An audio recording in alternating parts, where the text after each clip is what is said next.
persiapannya buat Talia ya. oh ini gitu. di depan kamera Ya. Makasih ya. ya apa persiapannya udah 85%, sekarang udah lagi bertambah lagi latihan fisik karena ya itu karena ada 4 atau 5 segmen, setiap itu beda-beda konsepnya gitu. Jadi itu yang paling susahnya buat kita sih. Oke, kok biasanya kan kalau Onyo tuh kalau mau konser ada puasa bicara dan segala macam. Mungkin untuk treatment kali ini juga seperti itu kok?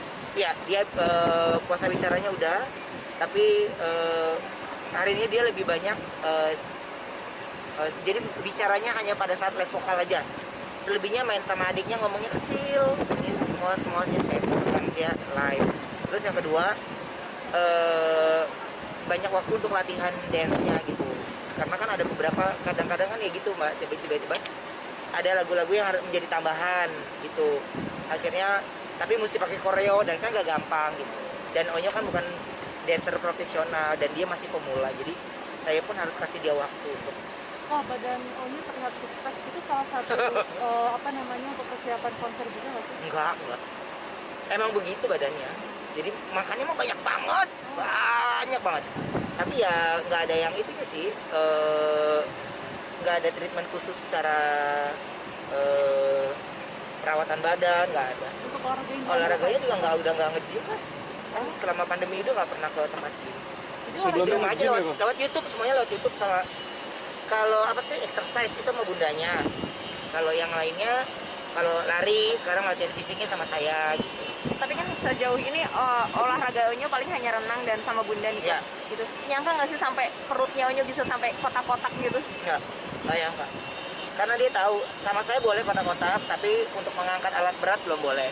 Tapi untuk ngeringin badan boleh, bikin badannya bagus boleh. Tapi kalau untuk ngangkat alat berat saya takutnya jadi malah pendek gitu. Tapi untuk anak sekecil Onyo emang udah boleh kok untuk six pack gitu. Enggak, emang udah dari begitu kayaknya udah dari dibentuk kagak, minum vitamin juga kagak ada, minum susu itu kagak ada. Susunya mah kayak susu anak-anak aja dia mah, biasa aja gitu. Dia emang sesuatu yang udah dari sananya begitu kayaknya nggak bakal bisa dirubah lah gitu.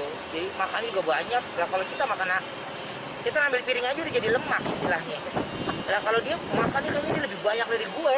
Makanya dia kadang suka malu kalau di Insta story kalau dia makannya kebanyakan tuh karena dia malu makannya banyak. Terus kita bilang ya nggak apa-apa nyok. Kalau Ai udah makin gede, terus makannya makin banyak baru. Kok menjelang konser ini tapi ada pantangan-pantangan nggak buat Onyo? Nggak ada sih. Nggak ada.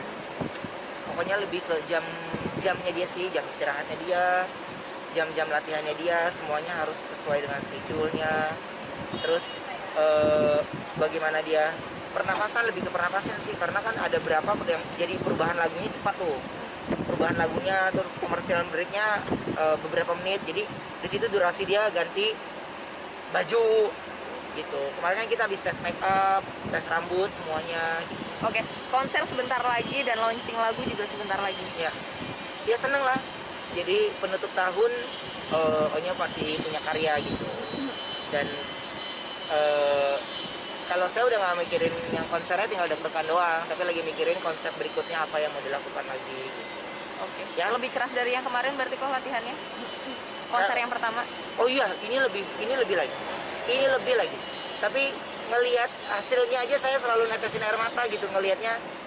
Ya dulu dia anak yang pendiam, anak yang malu-malu gitu ya, tapi tiba-tiba dia mau melakukan perubahan itu dan dia suka ditantang oleh saya gitu.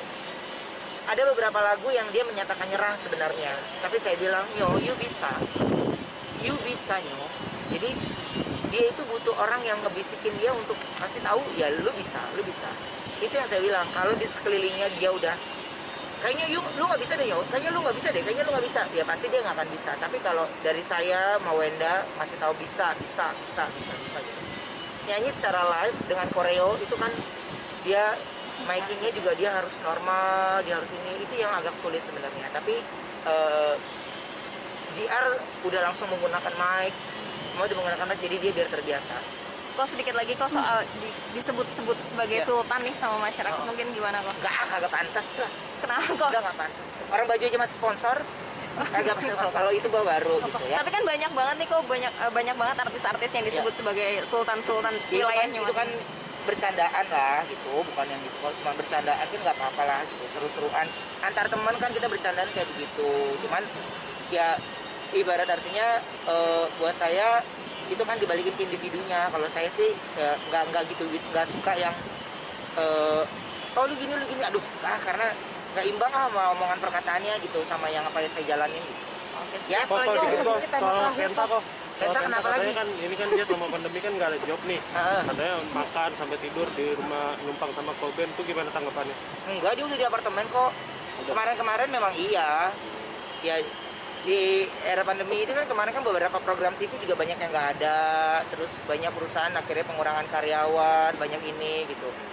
Ya akhirnya saya bilang udah kan lu nggak usah mikirin hidup lah, udah lu tinggal sama gua dulu.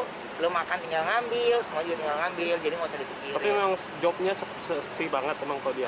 Iya memang nggak ada sama sekali, karena programnya nggak ada yang jalan. tapi akhirnya Koben sendiri yang menyediakan.